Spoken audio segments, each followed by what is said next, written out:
Good morning, ladies and gentlemen. In this video, we are going to cover the current affairs. For mobile optimized ebooks, please install GKToday Academy app. You can attempt the quiz in this app and you can read detailed explanation. For regular updates, please join our Telegram channel. The link is given in the description box. We have started a new channel, Civils Academy. You can subscribe to it if you find it relevant. Now, let's start. What is the user threshold mandated for defining a significant social media intermediary? Now before this, let me give you a brief background. So recently, Government of India approved certain rules for social media platforms. And these rules are Information Technology Intermediary Guidelines and Digital Media Ethics Code. So these are issued by MEITY, that is Ministry of Electronics and Information Technology. Now, this term significant social media intermediary is specified in these latest rules. So, which social media platform will be considered as a significant social media intermediary, where more than 50 lakh users are registered in India? Now suppose, just consider a scenario that you created a new social media platform and name of your platform is say app or app1, whatever you call it. Now, if there are only 100 registered users for this platform, then it is not a significant social media intermediary. But if the registered users are 50 lakh or more, then it will be considered as a social media intermediary and it will be under the ambit of these latest rules which are issued by Ministry of Electronics and Information Technology. So the correct answer is 50 lakh. Recently, one more social media platform was in news. It is Instagram. So Instagram is an entity of Facebook. In fact, WhatsApp is also an entity of Facebook. So why Instagram was in news recently? It was in news because recently Virat Kohli became the first cricketer in the world to get 100 million followers on Instagram. Now such type of factual information is relevant only for those exams which are conducted frequently. For example, banking exams. This type of information, that means who achieved the milestone of followers and all this is not so important for state PCS examinations. India has agreed to set up a hotline with which of its neighboring country. Now first thing first, what is the meaning of this term hotline? Now, like you can call your parents whenever you want to. Suppose you want to call them at 4 AM in the morning. So you can just dial their number and have a conversation with them. Similarly, to have a communication between India and China, this hotline has been set up to prevent any miscommunication between these two countries. So recently, both countries agreed to set up this hotline so that we can resolve our disputes through communication. See, most of the disputes are because of lack of communication or because of misunderstanding. So the objective is to provide a direct communication line between these two countries. Recently, Mr. S. Jaishankar, our External Affairs Minister, was also in news because of Quad. Quad is Quadrilateral Security Dialogue. So, 4 countries are part of Quad. These 4 countries are Australia, India, USA and Japan. So recently, the 3rd meeting of Quad held and this was organized virtually. Virtually means it was organized online. And in this 3rd meeting, our External Affairs Minister, Mr. Jaishankar, participated. Now, these 4 countries were also in news because of Malabar exercise. So Malabar exercise is a naval exercise and this time Australia also participated. India, USA and Japan are the permanent participant of this Malabar exercise. Now, in the context of relationship with China, recently Mr. S. Jaishankar was also in news because of concept of 8 guiding principles. So in exam they may directly ask you the term 8 guiding principles was in news in the context of which country. So it was proposed by our External Affairs Minister to resolve our disputes with China and to rebuild our ties with China. As per the International Institute for Strategic Studies, that is IISS, which country is the world's largest defense spender in 2020? That means which country spent maximum amount on defense in the world. So this country is USA. Report is released by International Institute for Strategic Studies. It is a think tank and the headquarters of this think tank is in London. So as per this report, USA spent 1.8 trillion in 2020 and this money was spent for defense purpose. Overall, the global military spending increased 3.9%. So USA is the biggest military spender or defense spender. China is on second position in terms of defense expenditure. Now, This London is in UK. Recently, UK was in news as it is the host of G7 summit. UK was also in news as it is going to be the host of COP26. COP26 stands for Conference of Parties and it is related to UNFCCC, that is United Nations Framework Convention on Climate Change. So UK is going to be the host of this COP26, and during this COP26, ISA, that is International Solar Alliance, is going to launch World Solar Bank. What is ISA? It is International Solar Alliance. The headquarters of ISA is in Gurugram in Haryana, and this ISA was launched during COP21. This COP21 held in Paris. Paris is in France. So we covered COP21, we covered COP26, and the COP25th held in Spain. And the capital of Spain is Madrid. Now recently this ISA, that is International Solar Alliance, was also in news because Ajay Mathur became the chief of ISA. Ajay Mathur is from India and he became the chief of ISA. The traditional Lantern Festival is celebrated in which country? So this is celebrated in China, and it is celebrated on the 15th day of first Chinese lunar month, and this year is being celebrated as Year of Ox in China. So you just need to remember two terms. First is this Lantern Festival, it is related to China. Second is that this time China is celebrating 2021 as Year of Ox. No need to go in too much details that it is beginning of new year or ending of new year, something like that.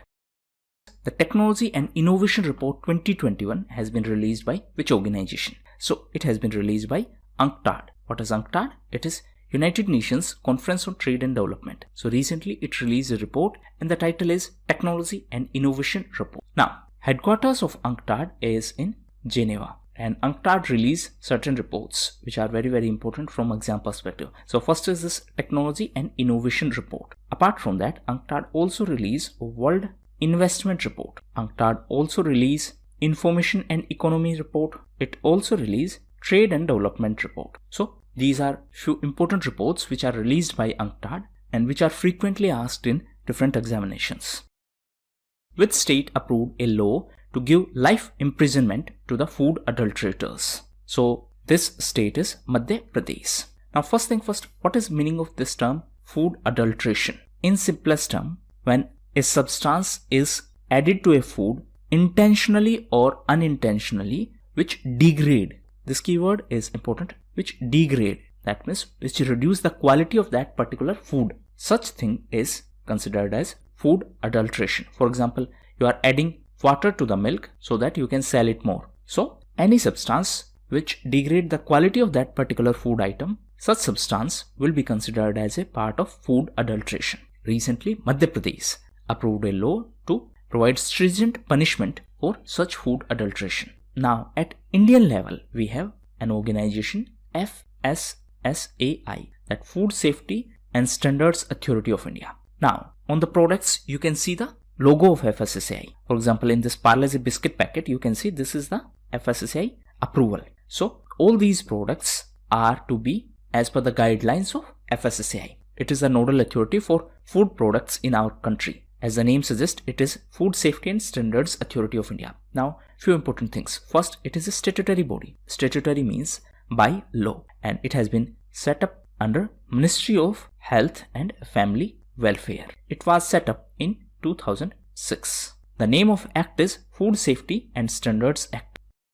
Which ministry has finalized the list of products for one district, one focus product? So this is Ministry of Agriculture. Now, before that, let me explain you the concept of one district, one focus product. That means government is going to focus on one product of each district. That means the product which is very special for that district. For example, your district is known for, say, coconut. Then government is going to provide proper facilities to that district so that the production and export of that product can be improved. So this is the key objective of this initiative. One district, one focus product. And nodal authority is Ministry of Agriculture and Family Welfare. Why it was in news recently? Because this ministry, in consultation with Ministry of Food Processing, named certain products for different districts. Now first thing first, why Food Processing Ministry was consulted? For example, your district is famous for tomato. Now one option is you can sell tomato directly. Other option is to process it. Process means you can make tomato ketchup from this, and this will increase the value of this product. So that's why food processing is necessary. So recently, Agriculture Ministry in consultation with Food Processing Ministry specified certain products under this one district, one focus product. For example, in Andhra Pradesh, groundnut has been specified for Anantapur, tomato has been specified for Chittor. Again, you need not to remember these names, but you should have a fair idea about the initiative. Now recently, this Agriculture Ministry was also in news because of National Bamboo Mission. So a bamboo conference was organized recently, and this conference was inaugurated by Nitin Gadkari. And in this conference, 3 key components were National Bamboo Mission, Invest India, and Niti Aayog. This Invest India is a not-for-profit organization under Commerce Ministry. This National Bamboo Mission is part of Ministry of Agriculture. Niti Aayog is an executive body. Now please note that every year 18th of September is celebrated as World Bamboo Day, and because of its versatile use, this bamboo is also known as poor man's timber.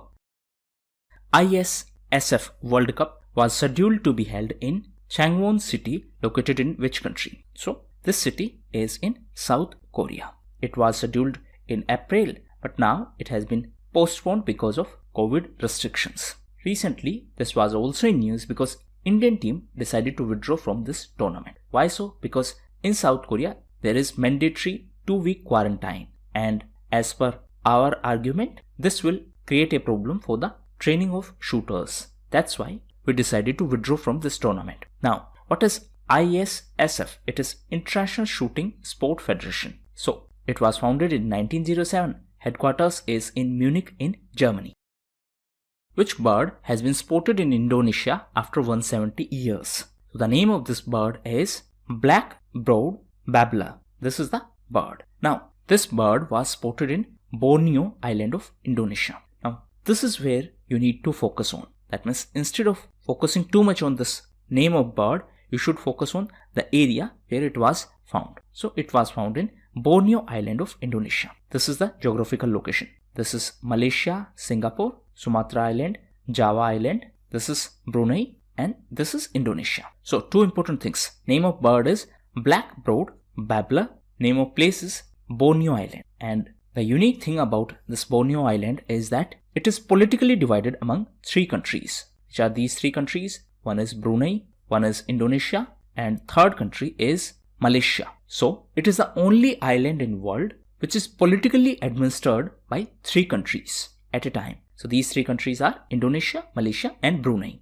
And it is the 3rd largest island in the world. Answer in comment box which is the largest island in world. So these were the most important questions. Now we are going to cover important news events. Now on regular basis I see comments like, please explain news events in more detail. See, if there is any information which is relevant from exam perspective, I will explain only that aspect. If something is not important from exam perspective, there is no point in discussing it. So for example, this is a book, Mystery of a Parsi Lawyer. In this book, the most common question can be about the author. That's it. Now, if you want to remember the name of publisher or number of pages in that book, then feel free to do it at your own efforts. So the name of book is The Mystery of Parsi Lawyer, and it is authored by Sarabani Basu. Next is Joe Biden, American Dreamer. So this is a biography of current US president, and author is Ivan Osnos. Next is fuel. So petrol and diesel are outside the purview of GST. What is GST? It is goods and service tax. It is indirect tax. Now they are outside the purview of GST. That's why it is argued that the price of petrol and diesel is very high in our country. Why so? Because central government right now impose excise duty on petrol, and state government impose sales tax or VAT, that is value added tax. Now the argument is that this fuel should be under purview of GST so that there is uniform application of tax. Now please answer in comment box whether excise duty and custom duty are subsumed under GST or not. And also answer what is the maximum tax percentage, that means tax slab, highest tax slab under GST. Next is World Wildlife Day. So it was celebrated on 3rd of March. National Safety Day will be celebrated on 4th of March. Next is Hurun Global Rich List. So recently this list was published. As per this list, Elon Musk is richest person in India, Mr. Ambani is richest and overall he is on 8th position. Next is St. George Orthodox Church. So this church is in Kerala. Why this church was in news recently? Because ASI is going to declare it as a monument of national importance. What is ASI? It is Archaeological Survey of India. It is under Ministry of Culture. Next is NFSA 2013. So NFSA is National Food Security Act. It is an act of 2013. As per this act, the food is provided to the poor people at subsidized cost. Now, as per this act, right now, the government provide food to 75% of rural population and 50% of urban population. And this food is provided at subsidized rate. What is this subsidized rate? So as per this act, rice is provided at the rate of 3 rupee per kg, wheat is provided at 2 rupee per kg, and grains are provided at 1 rupee per kg. So why this act was in news recently? Because Niti Aayog has said that instead of covering 75% rural population and 50% urban population, we should cover only those people who are actual needy. This will reduce the burden on the government. So what Niti Aayog has suggested? It has suggested that in rural areas, we should target to cover 60% instead of 75%. In urban areas, we should target to cover 40% instead of current 50%. That's why this entire act was in news. Now please note that the term PDS, that is Public Distribution System, is used frequently. So this PDS system is also as per this NFSA Act. That means we provide food through this PDS as per the provisions of this NFSA Act. Next is video KYC. What is KYC? It is know your customer. So whenever you want to open an account in bank, they will ask for your identity, like your Aadhaar card, your photograph and all that. This is KYC. Now, suppose you want to open your account online. So you submitted your documents. Now to verify it, the bank will video call you. This is video KYC. That means they will video call you for the authentication of the information that you have provided. So recently, two RRB were in news because they approved this video KYC system. These two banks are Telangana Gramin Bank and Andhra Pradesh Gramin Vikas Bank. So this is first of its kind thing done by any RRB in our country. RRB stands for Regional Rural Bank. In RRB, there are three major components. One is central government, second is state government, and third is sponsor bank. So in case of these two banks, the sponsor bank is SBI. So the shares in RRB are in this proportion. That means 50% of the shares are with central government, 35% of shares are with sponsor bank, and 15% are with state government. So please remember this proportion, because in exams sometimes the question is direct, that how much is the contribution of say state government or of central government or of sponsor bank. Next is shadow pad. So this is the malware. Malware stands for malicious software. So why this malware was in news recently? Because a report was published in New York Times. As per that report, a malware of China was responsible for the power outage in Mumbai last year. Name of malware is Shadow Pad and it is associated with China. In our country, what is the nodal authority for such issues? It is CERT, that is Computer Emergency Response Team. It is under MEITY, that is Ministry of Electronics and Information Technology. Next is Global Bio India 2021. So recently Dr. Harshvardhan inaugurated this second edition of Global Bio India 2021 and this was inaugurated in New Delhi in virtual mode. Virtual mode means online. So this event is organized to show the potential of our biotechnology sector. Please note that the objective of India is to build a bioeconomy of size 150 billion by 2025. Next is Lok Sabha and Rajya Sabha TV. Now these are merged. That means instead of two, now there will be one TV network and it is Sansad TV. And Ravi Kapoor has been appointed as the CEO of the Sansad TV on a contractual basis for a period of 1 year. Now in this context, one committee is important and the name of this committee is Surya Prakash Committee. So the Surya Prakash Committee recommended that Lok Sabha TV and Rajya Sabha TV should be merged, and on the basis of recommendation of that committee, now these have been merged and the name of new network is Sansad TV. CEO is going to be Ravi Kapoor. Last news is related to PIB. So PIB stands for Press Information Bureau. So now Mr. Jaideep Bhatnagar has been appointed as the new DG of PIB. DG stands for Director General. Previous DG was Kuldeep Singh Dhatwalia. So these were the most important news events. Now get ready for your test. Please try to attempt the test without pausing the video so that the timer put pressure on your brain. This will give you exam-like environment. So try to attempt the questions and write down your score in the comment box.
Thank you, and that's all for the day.